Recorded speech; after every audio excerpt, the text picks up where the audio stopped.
চাওয়ার ঘর থেকে বের হয়েছি। আমি চাই এক দফায় এক দাবি, শেখ হাসিনার পদত্যাগটাই আমি চাই। কারণ আমরা মা, আমরা স্টুডেন্ট পড়াই, তিনি আমাদেরকে বলছেন বাচ্চার গায়ে নখেরা চলবে না, কিন্তু আপনি বাচ্চাকে গুলে করছেন, বাচ্চার বুক থেকে রক্ত দিচ্ছেন। আমরা হাজার হাজার মা আজ নিঃস্ব, বাচ্চাকে পথে ছেড়ে দিয়েছে।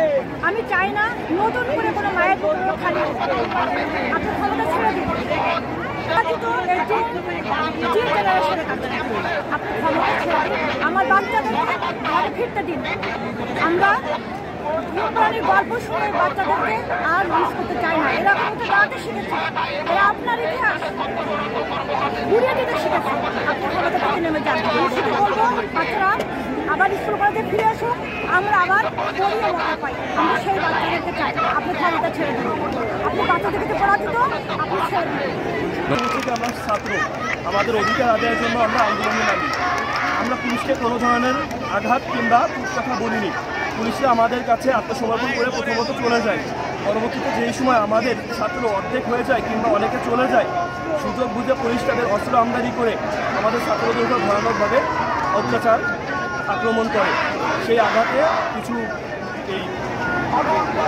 আমার এই অবস্থা এবং আমাদের অনেক সংগঠন আসসালামু আলাইকুম। আমি অ্যাকচুয়ালি কোনো রাজনৈতিক দলের সাথে সম্পৃক্ত না, বংশগত রাজনীতি করে না। তবে আমি 2-3 দিন ঘুমাতে পারতেছি না। আমার বিবেক ধারণা দিচ্ছে যে দেশের যে পরিস্থিতি, শিশু বাচ্চাদের মারতেছে, স্টুডেন্টদের মারতেছে, মেয়েদের মারতেছে, যেখানে মেয়েরা চলে আসছে, এখানে আমি মনে করি প্রত্যেকটা লোক, কোনো দল না, রাজনৈতিক দল না, প্রত্যেকটা লোকের এখানে অ্যাটেন্ড করা উচিত এবং এই দলে অংশগ্রহণ করে এর সফলকাম হওয়া উচিত এবং এই রক্তের বন্যা বয়ে আমরা বিজয় আনবো, এই উদ্দেশ্যে আমরা এই মাঠে নামছি।